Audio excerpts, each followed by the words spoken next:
அஸ்ஸலாமு அலைக்கும், வணக்கம். இம்முறை பரீட்சை எழுதுகிற மாணவர்களுக்கான 2025 எழுதுகிற மாணவர்களுக்கு எங்களோட இன்ஆர்கானிக் பேர்ல்ஸ் செமினார் வழமையை போல் போன வருடம் நடந்ததை போல் இந்த முறையும் நாங்கள் நடத்த தீர்மானிச்சிருக்கிறோம். ஆனால் இந்த முறை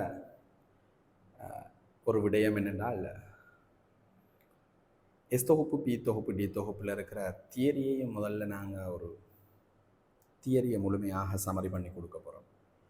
முக்கியமானதை மிக இலகுவாக ஞாபகம் வச்சுக்கொள்ளக்கூடிய, எக்ஸாமுக்கு வரக்கூடிய ஃபார்மெட்டில் ஒரு சுருக்கமான ஒரு விடயத்தை குறிப்பிடுவது முக்கியமானது. அதே நேரத்தில் உங்களுக்கு தெரியும், இன்ஆர்கானிக் புக்கை நாங்கள் மிக குறுகியதாக 55 பக்கத்திலேயே அதனுடைய எல்லா விடயத்தையும் சாராம்சத்தையும் முழுமையான கலர் பக்கத்தோடு வெளியிட்ட புத்தகம் தான் எங்களோட இன்ஆர்கானிக் புக். அது 2019 வெளியிடப்பட்டது. ஒரு 6 மாதத்துக்குள்ளே முழுமையாக புத்தகம் முடிஞ்சது. ஆனால் அதில் ஹார்ட் காப்பி கோஸ்ட் கூடவாக இருக்கிறதால நாங்கள் பிள்ளைகளுக்கு எங்களோட சிபிசி ஆன்லைன் எஜுகேஷன் எப்புக்குள்ளால் பார்க்குற மாதிரி, எங்களோட அந்த உண்மையான பிடிஎஃப்பை ஃபுல் கலர் படங்களோடையே பார்க்குற மாதிரி, அது நேரடியாக இருக்கிற ஃபிசிக்கல் புக்கை விட அது மிச்சம் நல்லா இருக்கும். அதை நாங்கள் எங்களோட எப்புக்கூடாக நாங்கள் இந்த 3 மாதம் பாவிக்கிறதுக்கு கொடுப்போம் பிள்ளைகளுக்கு. அதுக்குரிய இண்டெக்ஸ் நம்பர், பாஸ்வேர்ட் செப்பரேட்டாக நாங்கள் கொடுப்போம். அதோட சேர்த்து இன்ஆர்கானிக் பேர்ல்ஸுக்குரிய செமினார் பிடிஎஃப் இருக்குது. அந்த பிடிஎஃப் நாங்கள் பர்சனலாக வழங்குவோம். இது 3 கட்டமாக நடைபெறும். முதலாவது கட்டத்தில் தியரி கலந்துரையாடப்படும். இந்த தியரி இந்த நேரத்துக்குள்ளே மெதுவாக முடிக்கிறது ட்ரை பண்ணுவோம். அப்படி நேரம் எடுத்தாலும் அது எடிஷனலாக நடைபெறும். நாங்கள் அப்படித்தான் இண்டஸ்ட்ரியலுக்கு முழுமையாக முடித்து கொடுத்துருக்கோம். தொடர்ந்து அதில் அடுத்தடுத்த கட்டம் தொடர்ந்து நடக்கும் இண்டஸ்ட்ரியலுக்கும்.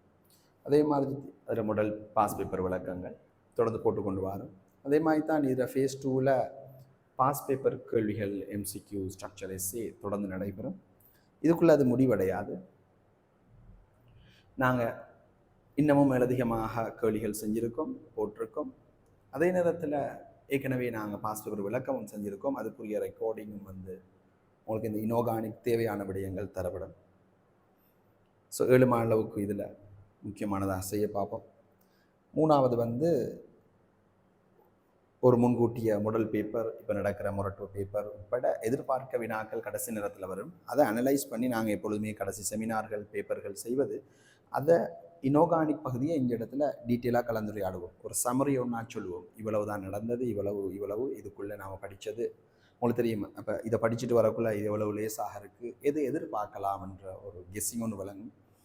கெஸ்ஸிங் பண்ணி படிக்கிறது இல்லை, ஆனாலும் ஒரு சில விடயங்களை எல்லாத்தையும் எல்லா நேரத்துலையும் படிக்க இயலாது. ஸோ கொஞ்சம் எதிர்பார்த்து படிக்கிறது என்பது ஒரு கட்டத்தில் அது உதவியாக இருக்கும். ஸோ அதை நாம் ஹெல்ப் பண்ணி செய்வோம். அதையும் தாண்டி எல்லா விதமான கேள்விக்கும் ரெடியாகிற மாதிரி செய்வோம். ஆனால் இது 2 கிளாஸ் போட்டாலும் உங்களுக்கு தெரியும், அது 2 கிளாஸில் நாங்கள் முடியல. மேலதிகமாக தேவைப்படுற எல்லா பிள்ளைகளுக்கும் அந்த குரூப்பில் நாங்கள் தொடர்ந்து போட்டுக்கொண்டிருப்போம். அது கடந்த பெட்சில் செஞ்ச மாணவர்களுக்கும் தெரியும். நாங்கள் எல்லா விதமான வளங்களையும் அந்த வருஷத்தில் 4 மாதத்துக்குள்ளேயே வளமைக்கு மாற்றமாக மிக அதிகமான வகுப்புகளை, மிக அதிகமான நேரங்களை நாங்கள் செலவழித்து செய்கிறது. இந்த 4 மாதத்துக்குள்ள நான் நினைக்கிறேன் 150க்கு மேற்பட்ட வகுப்புகள் நாங்கள் செஞ்சு முடிச்சிருக்கிறோம். அதே மாதிரி இந்த இன்ஆர்கானிக்கில் முழுமையாக 3ஆம் கட்டத்தில் இதை நாங்கள் செஞ்சு முடிப்போம் இன்ஷா அல்லாஹ். இப்போ இந்த செமினார் செவ்வாய்க்கிழமை 16ஆம் தேதி 4லிருந்து 9:30க்கு முதலாவது கட்டம் நடைபெறும். மாணவர்கள் ரெடியாகணும் என்றால் இந்த மேலுள்ள நம்பருக்கு நீங்கள் இப்போதைக்கு தொடர்பு கொள்ளுங்க.